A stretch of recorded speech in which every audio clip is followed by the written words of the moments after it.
Fala aí galera do canal Construct é Vida. Essa daqui então é uma super aula sobre Array no Construct 3. Esse é um assunto que poucos canais disponibilizam aqui no YouTube. Como aqui Construct é Vida, eu vou estar disponibilizando isso aqui para você gratuitamente. Poderia muito bem ser conteúdo de um curso pago meu, mas eu vou disponibilizar gratuitamente aqui para vocês. Para você que não me conhece, que é a primeira vez aqui no canal, meu nome é Otávio Furlan, já trabalho com Construct há mais de 6 anos, sou autor de cursos na plataforma Udemy e criei esse canal para ajudar você que é iniciante ou mesmo você que já é experiente aí com o Construct 3. Esse conteúdo, pessoal, ele ficou um pouco longo aqui quando eu estava editando, e aí então eu decidi dividir ele em 6 partes, em 6 videoaulas. Esse primeiro vídeo, assim como o segundo, eu vou estar conceituando aí para você o que é o Array e como ele funciona, como que a gente vai estar conseguindo colocar ele aí no Construct 3. No terceiro vídeo nós veremos como tá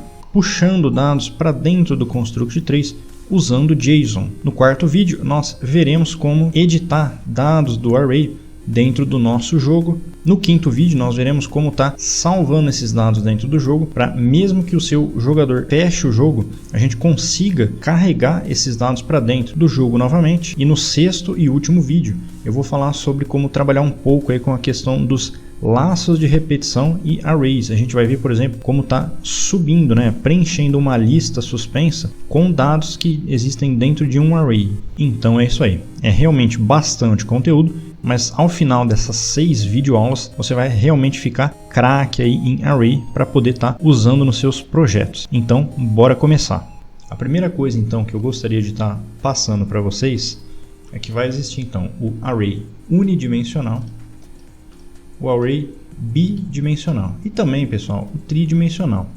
Porém, sinceramente, eu nunca usei, nunca vi necessidade de estar usando ele. Até o bidimensional também eu raramente usei em projetos meus.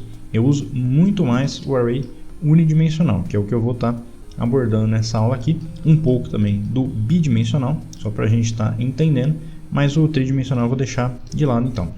Então vamos lá.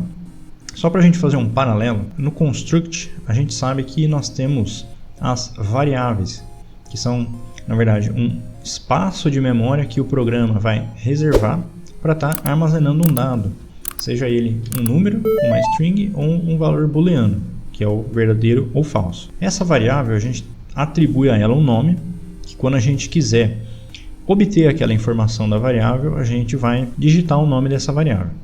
Já no Array isso é diferente, a gente utiliza, no Construct pelo menos, a gente vai digitar o nome da variável, vai usar a função at, e aí passar entre parênteses os parâmetros, que no caso vão ser as posições desse array. O que são então essas posições, pessoal? Quando a gente fala em array unidimensional, que é o exemplo aqui que eu vou começar, a gente tem que imaginar eixos. O que seriam os eixos? Quando a gente, vamos colocar uma aqui, array, aqui eu tenho a minha array, vou chamar ela aqui de dados. Percebam que ela já vem aqui por padrão com a largura em 10, a altura em 1 e a profundidade em 1. O que é a largura? A largura é quando a gente trabalha com o eixo X. A altura, quando a gente coloca mais de 1, a gente admite que esse array tem um eixo X e Y. E quando a gente coloca a profundidade em mais de 1, a gente vai admitir que o array tem o eixo X, Y, Z. Voltando aqui para o Inkscape, vamos estar pensando como isso funciona. Imagina que eu tenho um array que eu coloquei lá que a largura dele é 3. Então eu vou poder estar colocando 3 dados. Se eu quiser, por exemplo, estar trazendo para dentro do jogo esse valor aqui, eu tenho que digitar a expressão array at 2, que no caso esse primeiro aqui é o índice 0, o segundo vai ser o índice 1 e o terceiro é o índice 2.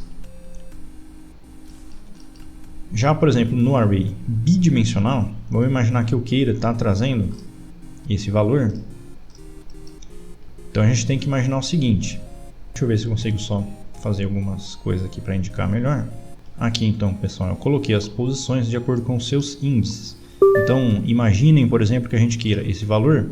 Eu tenho que estar falando para o construct que eu quero o valor que está no array na posição 1,1, que é esse valor aqui. Se eu quiser, por exemplo, esse valor, deixa eu mudar a cor aqui, ó, eu teria que passar a expressão que eu quero, a informação do array na posição 1,2. 1 seria o eixo X e 2 o eixo Y. Agora vamos voltar aqui para o Construct para a gente poder ver isso na prática então, pessoal. Aqui, como vocês já viram, né, eu coloquei já aqui um array. Vamos, para esse exemplo, só imaginar aqui que a largura dele seja 3. Se eu iniciar um projeto aqui no modo debug, vejam só. Aqui o projeto está em branco, obviamente, mas a gente tem o nosso array dados aqui, ó. Então percebam nesse campo aqui que a gente tem os valores 0, 0 e 0. Se a gente quisesse, então, tá colocando valores nesse array, como que a gente poderia fazer? Vamos adicionar um evento aqui, ó, de sistema onStartOfLayout. A gente quer adicionar aqui na posição X. Aí ele vai perguntar qual é o índice do X. Vamos deixar em 0 mesmo.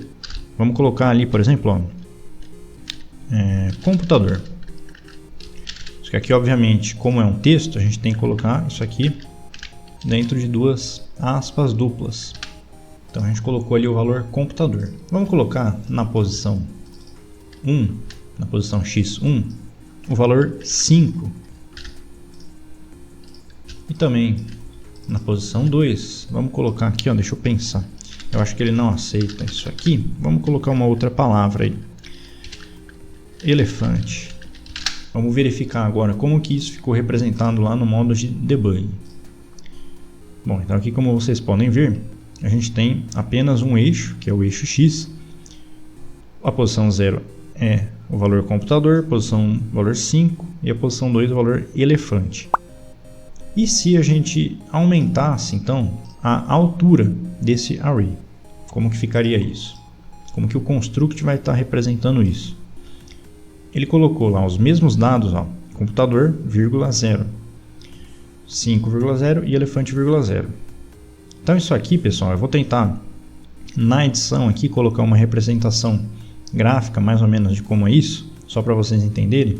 E o que a gente faz com esses dados então, pessoal? Como que a gente manipula, por exemplo, esses dados? Isso então vai ser assunto para a parte 2 aí da nossa videoaula. Eu espero você.